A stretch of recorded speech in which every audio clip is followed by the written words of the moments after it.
ngayon ng higit kaysa sa mga nakalipas na taon ng iyong Christian life.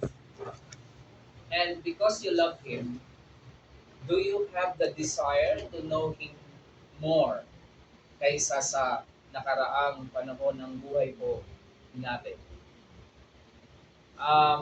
Mahalaga yung mga tanong po na yan because Christian life is about loving Christ. Ano, Christian life is about loving Jesus Christ. Kung i-define natin ang Christianity, ay hindi po ayon doon sa reform kami, naniniwala kami sa sola, sa five solas, naniniwala kami sa ganitong doctrine. No. It is a life that love Jesus Christ. It is about loving Him. Ano, it is about loving Him. Na sa ating pagmamahal ay nanduro na in terms of service, may papakita natin.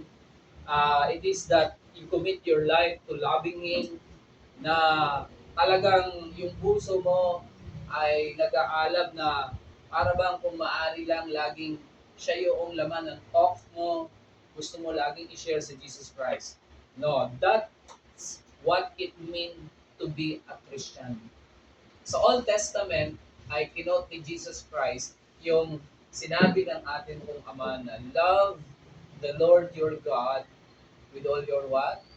Your heart, mind, soul, and strength. And then ang kasunod nun is to love thy neighbor as thyself. And He said, lahat ng utos ng Panginoon ay nakahang na doon sa dalawang bagay niyo.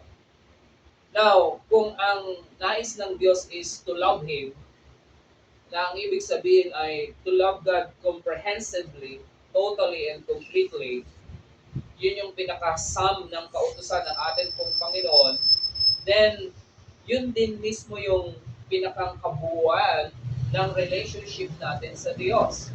Ano?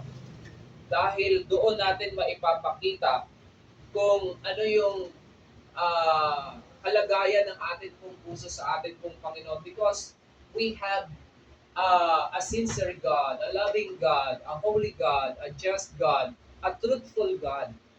Hindi ito po pwedeng kunwari tayo ngayon, uy, may gathering doon, tara doon, but for the sake of what lang. Pero in our heart, we do not have a truthful relationship. Inside our heart, I have against sa Kanya, I have bitterness against sa ganitong tao. Pero sa Diyos, hindi natin po pwedeng gawin po yun. No? Dahil minsan pa, ang Diyos natin ay nagbigay ng law na mahalin siya ng buong buo. So, to love Christ with all our heart, soul, mind, and strength is the same doon mismo po sa command ng ating pong Diyos Ama. It is the same purpose. So, being a Christian is about loving Jesus Christ so much na sa iyong pagmamahal sa Kanya ay anduroon po na ngayon ang laman ng puso mo hindi na more on self. It is how you want to know Him more, you want to exalt Him, you want to please Him so hard, at nanduroon po na talagang nanduroon yung kagaya ng sinabi ni Apostle Paul na sa Philippians 3:10 na that I may know Him, because in verse 8 sabi niya, He's more than willing na ariin at itinuring niyang basura lahat, i-count all things but loss, para saan? Sabi niya, for the excellency of the knowledge of Jesus Christ. So, how much do you love Jesus Christ? Sometimes, binavalue natin yung temporary and material things. Hindi natin makita yung excellency ng knowledge kay Christ. Kaya, mas ang panahon, oras, buhay, and everything natin talaga, kitang-kita naman. It is between you and God, of course. But this is the core of what it means to be a Christian. No? Na talagang anduro na nararamdaman mo na when it comes to Jesus Christ, He is number one, He is your priority. Gusto mong siya ay sinishare, gusto mong siya ay pakilala pa ng lubusan, gusto mong laging i-exalt ang pangalan ng ating pong Panginoon. Hindi natin nabibigyan ng daan na, okay lang naman Lord, intindihan mo ako, no.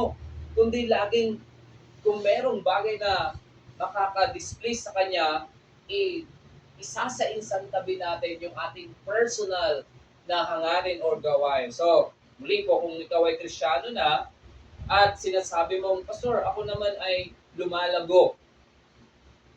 At sinasabi mong may certain level ka na ng growth sa iyong Christian life. Well, maybe the real question is, kung talagang sinasabi mong may paglago ka, the real question is, how much do you love Jesus Christ? Hindi na lang doon sa malago ako dahil ang dami ko na kayang alam na verse sa Bible. Malago na ako dahil kahit buklatin mo ang Bible, kahit saan alam ko na yan, pasikot-sikot. Ang dami ko na kayang alam na doctrine. No, are you growing in your love for Jesus Christ?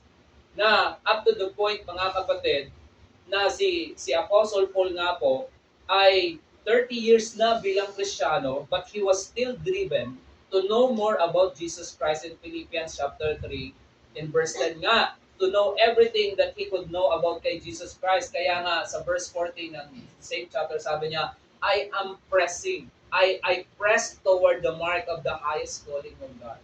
Don't you know that that's the highest calling of Jesus Christ, of God for your life? Na makilala mo si Jesus Christ ng lubusan. That is the goal. That is the goal. That is the goal, mga kapatid. That's why nandyan sa atin yung Bible. Bakit may mga scholar na nagkaroon, sumulat pa ng mga books? For us to know Jesus Christ more, mga kapatid. Kaya napakahalagang makita natin ang example ni Apostle Paul na talagang sabi niya ay, that I may know Him. Alam niyo po yung knowledge na sinasabi niya doon, hindi lang yung intellectual knowledge. Na para bang mapuno siya ng impormasyon. But to know Him personally, to know Jesus Christ experientially, na talagang masasabi niyang, oh yes, Jesus Christ is amazing. Jesus Christ is so wonderful. Jesus Christ is gracious. Oh yes, Jesus Christ is all-knowing. Oh yes, Jesus Christ is omnipotent. Because you personally experience it in your heart. Not just intellectually na you know some facts about Him. Yun po talaga ang gustong sabihin doon. To know Him in a sense na yung buhay niya naging bahagi na ng buhay mo. Galatians 2:20, di ba sabi ni Apostle Paul, I am crucified with Christ, nevertheless I live, yet not I, but Christ what? Lives and me. And the life which now I live in the flesh, what? I live by the faith of the Son of God, who loved me and gave Himself. Imagine that. You are not redeemed na pagkatapos mong masecure ang iyong kaligtasan, ay mabuhay ka pa rin para sa iyong sarili. That's why sa ating mga pag-aaral, sabi ng Panginoon, you have to deny yourself. So, yung desire ni Paul na yun is about intimacy, to experience Jesus Christ personally. Do we have that kind of desire na first thing in the morning ay talagang ang nagpa-prompt sa'yo, kung baga doon sa kasabihan nga at laging tinatanong, para kanino ka bumabangon? Isan, family, no? Family. Para kanino ka bumabang? Kasi anak ko, kailangan ipaganda ako para sa pamilya ko. Pero, nagkaroon na po ba talaga ng pagtutulak sa iyong puso na kaya ka bumabangon for Jesus Christ naman? To know Him more. Kaya, nag-lead yun sa iyo sa devotion. Totoo, sa umpisa ay wala kang maintindihan sa scriptures, but I do believe na ang Panginoon po ay nagre-reveal ng kanyang sarili sa iba't ibang kaparaan. So, to know everything, mga kapatid, kay Jesus Christ, everything that you could know about Him, to really comprehend Him, to understand every word He said, every deed He did, to understand the fullness of His purpose, His redemption na ginawa para po sa atin, at para bang dumating ka sa point na yung sabi ni Paul sa Philippians 2:5 na let this mind be you. Do you have that kind of desire? That yung mind na ni Jesus Christ, I want to have that mind. Na contextually, that is the mind of humility ng ating pong Panginoon. Hindi na po tayo mga kapatid nakatingin sa sino mang tao. And that's why there's no reason for you to be offended na kasi nakapokus ka na kay Jesus Christ. You are always looking for Jesus Christ na He is the pattern, He is the model. Kaya bilang Kristiyano, kung talagang tayo lumalago, wala nang tisod. Natisod ako kay pastor, natisod ako sa preaching niya, natisod ako sa sinabi niya, natisod ako sa taong ito. Kasi si Jesus Christ na ang pattern mo eh. Hindi na tao, kasi pag tao lang, alam natin na we are weak. We are not a perfect person. No. Now, minsan pa, this is the biblical definition of what it means to be a Christian. Kaya nga, in Matthew chapter 10, verse 37, ang sabi ng Bible doon sa mga nadaanan natin na pag-aaral ay kapag ka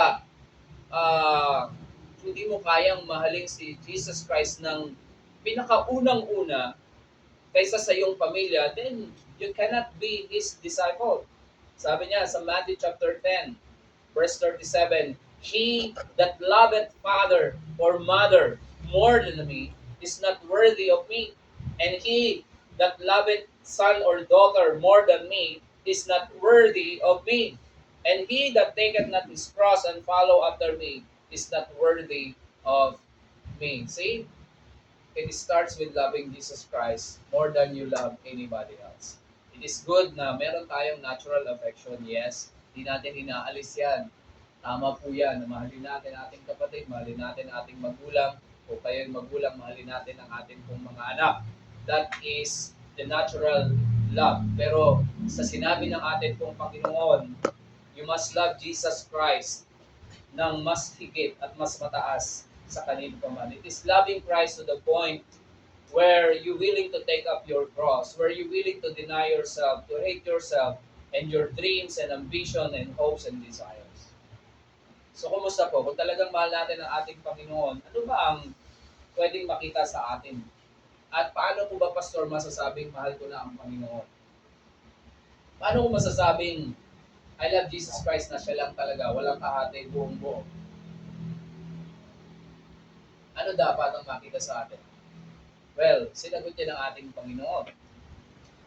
Masasabi ko lang na mahal mo ang Panginoon because in John chapter 14, sa ganitong kaparaanan in verse 21, He that hath my commandments and keepeth them, he it is that loveth me. See? You obey His commandments.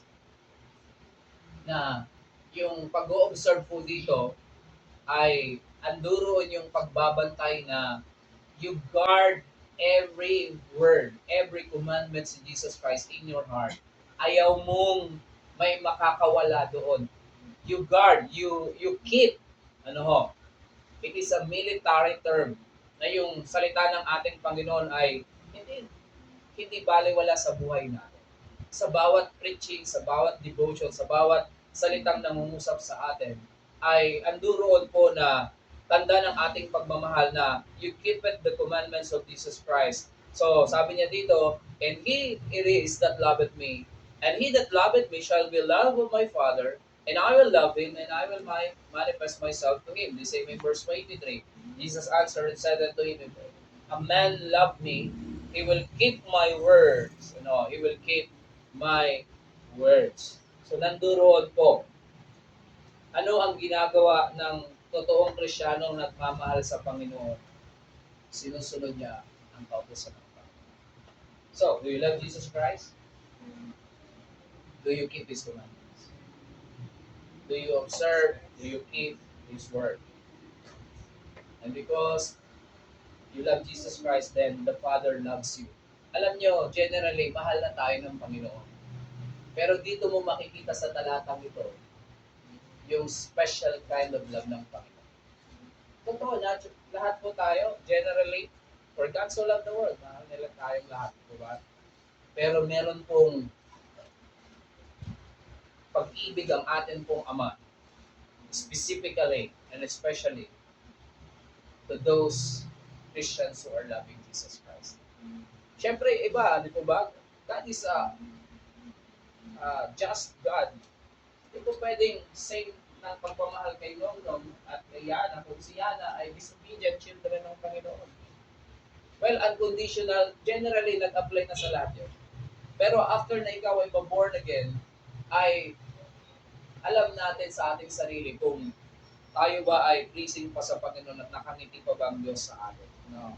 Napakaganda po na matanong natin na do you love Christ with all your heart? Kasi ang Christian life po ay higit sa lahat ng theology or doctrine.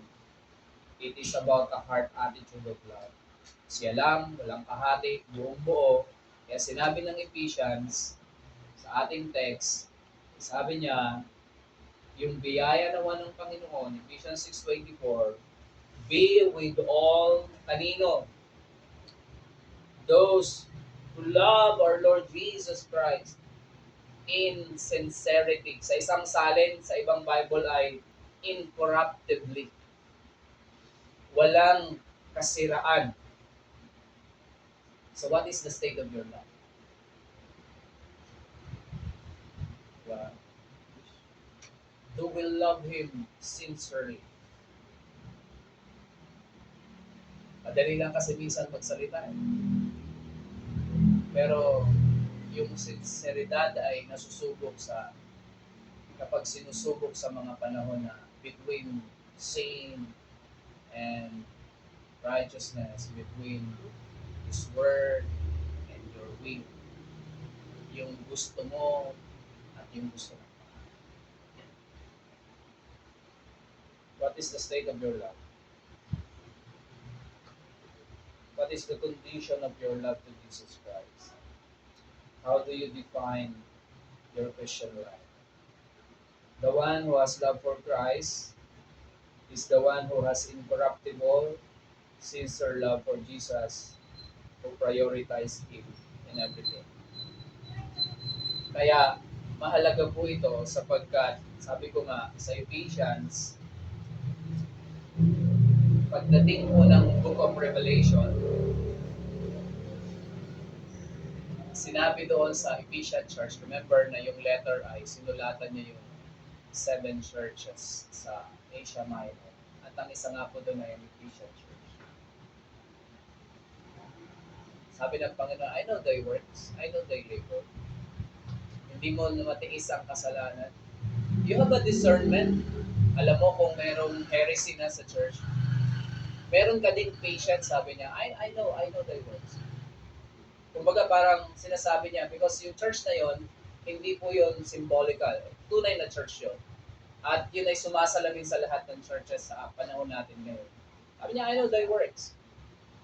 I know thy labor. Andun yung pagtitiis mo. Alam ng Panginoon na humihiwalay sila sa kasalanan. Meaning, okay ang church na para bang nanduroon po yung kanilang, okay sila in doctrine. They are faithful in attending sa church. Nandiriyan talaga. Anduron yung kanilang, kayang-kaya nilang i-discern kung meron ng kamalian. Nag-i-stand sila doon. Nililinis nila yung church when it comes to church discipline pag meron ng nagkamali. Pero may bomba na pinasabog sa verse 4 sa sulat na. Sabi niya, nevertheless, contrasting yung word. Nevertheless, I have somewhat against. May laban ako sa iyo. What is that? Because thou hast left thy first love. What is the first love? Yun mismo yung nung time na ikay na born again. The love of God. Diba? We love Him because He first loved us. Nilagay niya yon sa ating puso. At the very beginning, doon mismo sa umpisa, na nag-work ang Panginoon sa buhay natin, nung ibinuhos ng Panginoon sa ating mga puso yung love na yon. Sabi ng manunulat ni Apostle John, ni-reveal sa kanya, I have somewhat against thee because thou hast left thy first love. Alam niyo po yung pagkakasabi ng sinabi niyang thou hast left, ibig sabihin, you abandon, you leave You yielded up your first love. Yung first love ay pinakang principal love, pinaka chiefest love, agape. Yun yung iniwan. So kaya sabi ng Panginoon, I have present tense and it is a statement of fact. I possess, I hold something against you, you Ephesian church, because thou hast left thy first love. Yes, pwede natin sabihin, Pastor, mahal ko naman ang Panginoon. Halos lahat naman tayo nagmamahal sa Panginoon. Pwede naman natin sabihin yun, di ba? Pero alam natin that the level or the degree of that love can change anytime. Para bang pwedeng sabihin mo ngayon na on a scale of 1 to 10, I have 10. What about tomorrow? What about next year? Because the Ephesian Church, mga kapatid, ang ganda ng simula nila.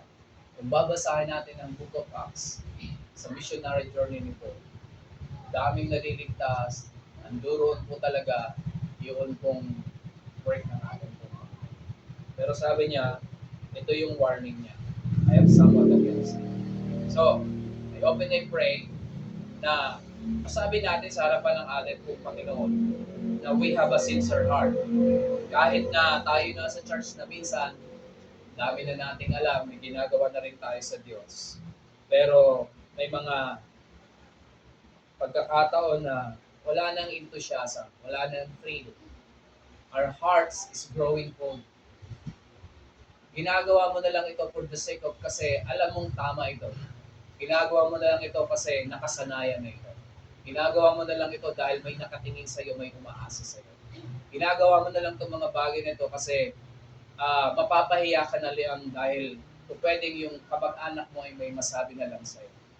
But the heart, the attitude, the love, dry na, matagal ng malamig. No? So I hope and I pray, lagi sa harapan ng ating Panginoon, sabi natin na, Lord, mahal talaga kita. We must love God singularly.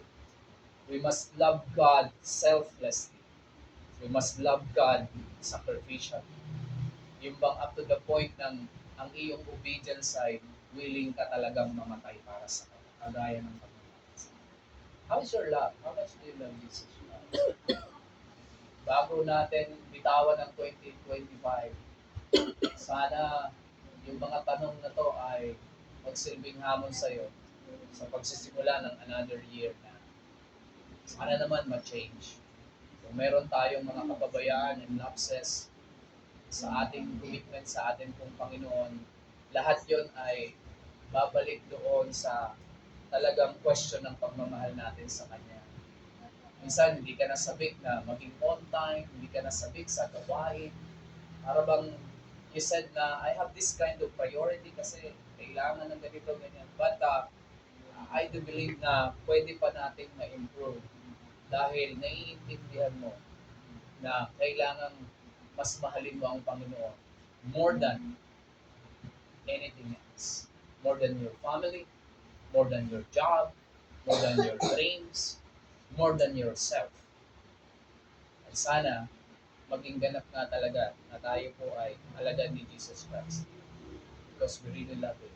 We don't our heart. We love Him completely.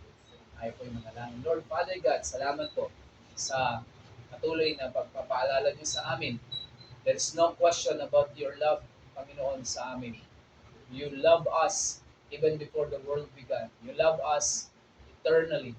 You love us unconditionally.